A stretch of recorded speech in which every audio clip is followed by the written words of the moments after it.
And I'm back here with Madden 10, and I'm going to talk again about animations drive the AI, animations dictate the game. I've showed you an example where I was the 49ers, and 4 or 5 of my guys couldn't pick up the ball because they all tried these animations that didn't work. That's an example of how animations work negatively for you. Here I'm going to show you how they work positively for you, but they still remove realism for the game. Now, AI drives animation is something Ian Cummings talked about that Madden uses. I likened it immediately to a Madden slot machine because essentially what it does is it takes the ratings of 2 players and it looks at whatever it's going to look at, and then it dictates whatever pre-recorded canned animation will play out.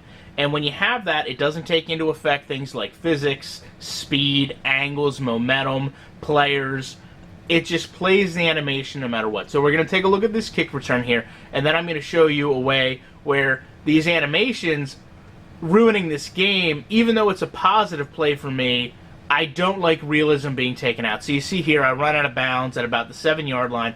I do that one of 2 reasons. First of all, I want to show you guys there's no way they were going to catch me. I was going to get a touchdown out of this, and I wanted to make sure I got the whole replay so I could show this for you guys. Now, this is going to be a little bit of a long video because there's 4 or 5 key things I want to pick up on. First thing we want to look at is number 89. And I'm going to do these top shots so you can see the angles these players come in at. Now, to me, this animation, you're going to see it 3 times in this play, is the perfect time for it to play. You see both players come in, number 30, number 89, at an angle, and he pushes off, and then he doesn't, force him out of the play. He just changes his angle. Now, no problem.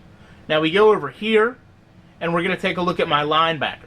And he comes in, and he's kind of running around a little aimlessly, and here comes number 94, another linebacker, at a different angle, with different speed, with different momentum. But the game still wants this same animation to carry out. So what does it have to do? Well, it has to shift my player into position to do it. And there you see the same animation takes place. Now, meanwhile, over here, back again with 89, just for continuity, I'll show you there's the play I just showed you. Now, here comes another animation that's going to play a huge part in this run being a touchdown. You can see my blue circle comes in. I'm about to steer around this, but you see both players have to stop for this animation to take place, and then there's some motion shifting, and then he essentially pushes him in the back, and I motion shift through number 89 on the way to the touchdown. Now, again, we're going to go back over to number 59. For continuity, I'll show you. There's the block I just showed you. Now you're going to see the same animation for the 3rd time carry out in this game once again from a completely different angle. You can see here I come into the play down in the lower left-hand portion of your screen. Number 59, number 94, this time completely different angles, completely different speed, momentum. The same animation has to carry out. So what happens is my linebacker motion shifts ahead of number 94 while he stops, and the same exact animation carries out. Animation's ruining this game. Even when it's a positive outcome for you, realism isn't being respected here because these animations are carrying out the same animation from different positions, different players, all in the same play. So, why is this a big deal? Well, we're going to go back to the original play, and we're going to take a look at what happens here. Now, again, we talked about my user control, my ability to make one guy miss. Now, there's only 2 guys at this point ahead of me in this play. And as you guessed it, it's number 30 and it's number 94. Now, what do my linebacker and wide receiver do to make this play be a touchdown? They pretty much animate these guys out of this play. So as I showed you, I come up, this animation carries me through the one guy. Here comes the motion shift that I showed you before on the linebacker, and then it's a touchdown. Now, I ask you, how can players be that aware? How can players on my team be that good? And then I see this in the same exact play.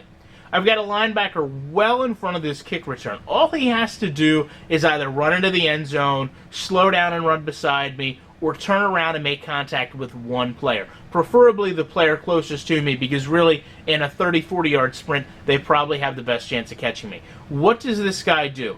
He decides he's going to turn around, so I assume he's going to go engage with somebody. He's got 4 Broncos coming directly at him.